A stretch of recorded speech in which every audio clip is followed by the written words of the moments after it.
the United States and Canada. For decades, they have shared the longest undefended border in the world, standing as the ultimate symbol of a perfect, unbreakable alliance. With over 70% of its total exports heading south, Canada's economy has been entirely synchronized with the massive American market. But beneath the surface, a historic geopolitical earthquake is taking place. As the world transitions away from Pax Americana, Canada is feeling the intense pressure of a weaponized strong dollar and America's increasingly aggressive protectionist policies, such as the Inflation Reduction Act. The Canadian government has realized a harsh truth.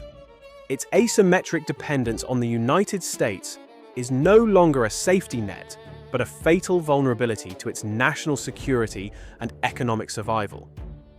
Now Canada is executing a grand strategy for survival, a quiet yet massive pivot.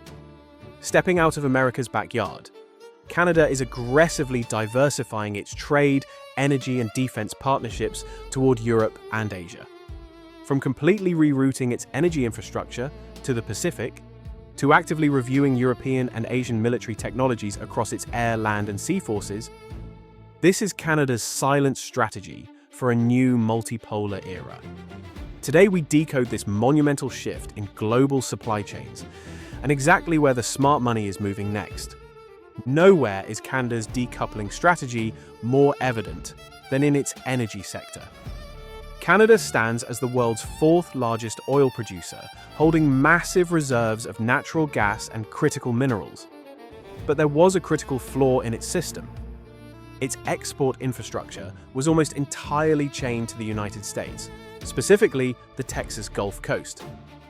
Because of this monopoly, Canadian crude was consistently sold at a massive discount, widely known as the WCS discount, forcing Canada to surrender billions of dollars in national wealth to American refiners year after year.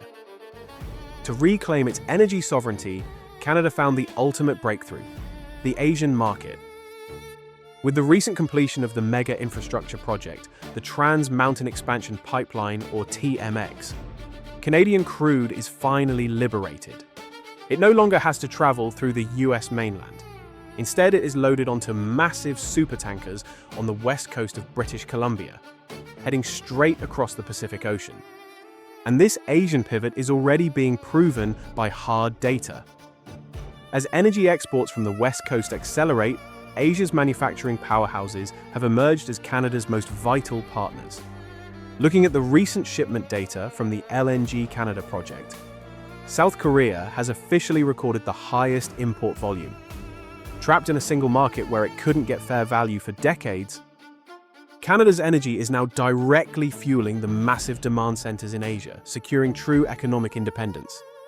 But this geopolitical shift goes far beyond just economics and energy. Canada is making bold, unprecedented moves to reduce its reliance on the US military-industrial complex, actively building a multilateral security network. The most striking changes are happening within the Royal Canadian Air Force. Breaking away from the assumption that it must buy American, Canada has heavily scrutinized the procurement of F-35 fighter jets. As serious alternatives, they have actively weighed options like Sweden's Saab JAS-39 Gripen, highly regarded for its excellent cruising capabilities, extreme weather operability, and cost efficiency.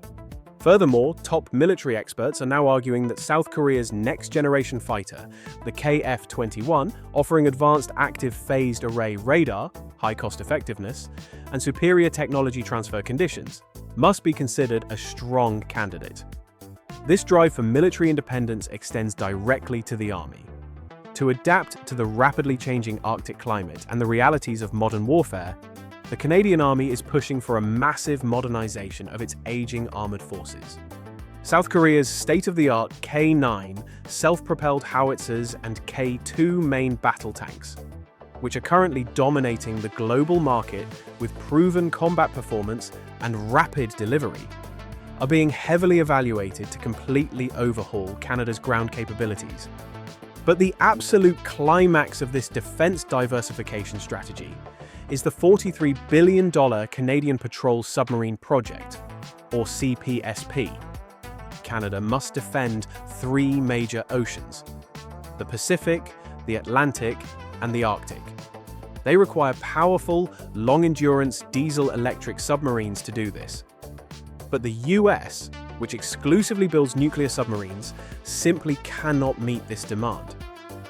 Ultimately, Canada is weighing its final options between Europe's defense powerhouse, Germany, with the Type 212CD, and Asia's manufacturing giant, South Korea, with the Dosan An Chang-ho class. Recently, a highly symbolic event took place. South Korea's 3,000-ton submarine literally crossed the rough waters of the Pacific and proudly arrived at the Canadian Forces Base Esquimalt in Victoria. By demonstrating its Pacific operational range right in front of Canadian naval leaders, this event proved that Canada's security partnerships now extend directly to the cutting-edge technology of the Asia-Pacific. This massive restructuring of supply chains and military alliances is not just a coincidence. It is driven by a profound shift in Canada's diplomatic philosophy. At the World Economic Forum in Davos, Canadian Prime Minister Mark Carney made a historic and calculated appeal. He strongly called for the creation of a middle power alliance to uphold and protect a rules-based international order. This statement can be evaluated as a monumental turning point in Canada's diplomatic and security policy. As the US leans further into isolationism, Canada has officially declared that it will no longer passively rely on its superpower neighbor. The ideal partners for this new middle power alliance are clear. Prime Minister Carney's vision directly points to the member states of the European Union, South Korea, and Japan. These nations are not only staunch liberal democracies that share core values with Canada, but they also possess the world-class economic, industrial, and security capabilities necessary to stand alongside Canada on the global stage. This brings us to the ultimate complementary trade loop. In this new era, massive international contracts are about the exchange of macroeconomic interests between equal partners. Canada needs stable, massive buyers for its resources, while simultaneously needing an infusion of powerful defense technology to protect its sovereignty. Therefore, forming an alliance with middle powers like South Korea, a nation that purchases Canadian energy in massive volumes and can provide top-tier defense systems in return, is the most rational package deal in modern geopolitics.